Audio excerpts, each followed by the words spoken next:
Nagningning ang buong Capitol grounds ng probinsya ng Davao de Oro matapos pailawan ng mga Christmas light at giant Christmas tree na sinabayan pa ng napakagandang fireworks display. Si JC Aliponga ng PTV Davao sa report.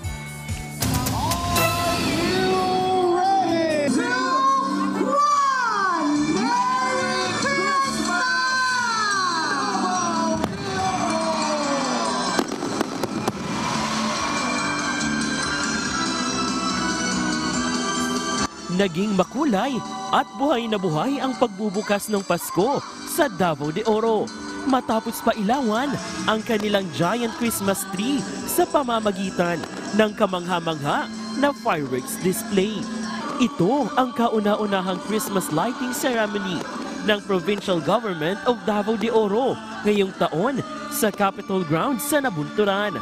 Tema ng kanilang Christmas decor, ang Pasko sa Kapitolyo, kung saan nagniningning ang buong Capitol Grounds sa dala ng kumukutitap na mga Christmas lights. Highlight ng seremonya, ang 85-foot na giant Christmas tree na puno ng tradisyonal at modernong LED na parol na lalong pinagniningning ng nagsasayawan ng mga Christmas lights. Mas pinaganda rin ang kapaligiran ng Kapitolyo sa pamamagitan ng mga puno at halaman na nilagyan din ng makukulay na pailaw. Pinangunahan ang seremonya ng mga opisyal ng probinsya, mga representante mula sa government agencies, private sector at mga barangay officials. Gikan sa nakalain-laing lungsod sa atuang probinsya, simple lang ang ilang gusto karong Christmas. Ang ilang gusto nga malipay, kalipay nga ilang gustong maabot nga wala nila matagamtaman sa pila ka mga adlaw, sa pila ka mga tuig nga nangagi. O kini nga selebrasyon karon para ni sa mga kabatanunan. Dumalo rin ang libo-libong residente at bisita sa probinsya, kagaya ng pamilyang Amores na labis na nagalak dahil nakasama nila ang buong pamilya sa naturang selebrasyon. Excited because this is our first Christmas tree lighting.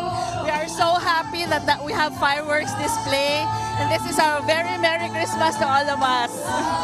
Bukod sa giant Christmas tree, inabangan din ang tunnel of lights na puno ng golden Christmas lights at nagsilbing picture-taking spot para sa mga bisita.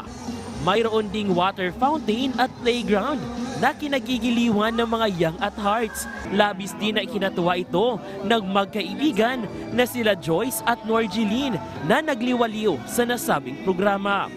As for me, kaya akong giadto diri is kaon lang man, as usual, as you can see.